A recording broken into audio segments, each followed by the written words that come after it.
की हाल है माजू? ठीक है यार। मैं सुनया तेरी बांह टूट गई, पता ही लिया मैं की होया? ਕੁਛ ਨਹੀਂ ਯਾਰ, ਮੋਟਰਸਾਈਕਲ ਤੇ ਜਾ ਰਿਹਾ ਸਾਂ, ਅੱਗੋਂ ਮੋਟਰਸਾਈਕਲ ਆਈ ਤੇ ਉਹਦੇ ਵਿੱਚ ਵੱਜਾਂ ਤੇ ਬਾਂਹ ਟੁੱਟ ਗਈ ਯਾਰ।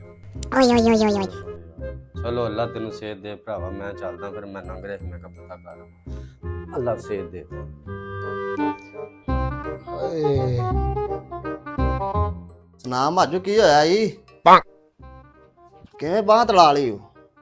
ਕੁਛ ਨਹੀਂ ਯਾਰ, ਮੋਟਰਸਾਈਕਲ ਤੇ ਜਾ ਰਿਹਾ ਹਾਂ, ਅੱਗੋਂ ਮੋਟਰਸਾਈਕਲ ਆ ਰਹੀ ਸੀ, ਉਹਦੇ ਵਿੱਚ ਵੱਜਾਂ ਤੇ ਬਾਂਹ ਟੁੱਟ ਗਈ। ਅੱਛਾ ਯਾਰ, ਬੜਾ ਬੁਰਾ ਹੋਇਆ।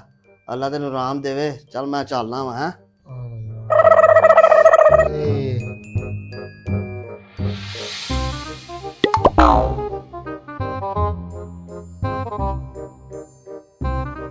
उम्र सारी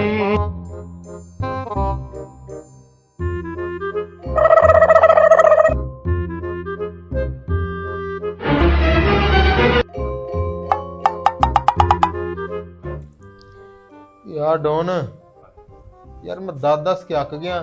ਹੁਣ ਜਿਹੜਾ ਆਏਗਾ ਉਹਨੂੰ ਤੂੰ ਦੱਸਣਾ, ਮੇਰੇ ਕੋਲ 1000 ਰੁਪਇਆ ਤੂੰ ਲੈ ਲਈ, ਠੀਕ ਹੈ?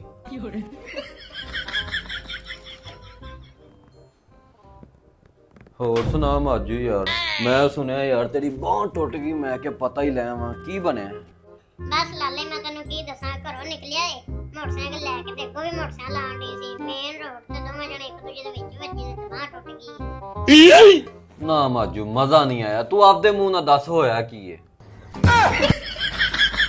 ਨਿਕਲ ਜਾ ਇੱਥੋਂ। no no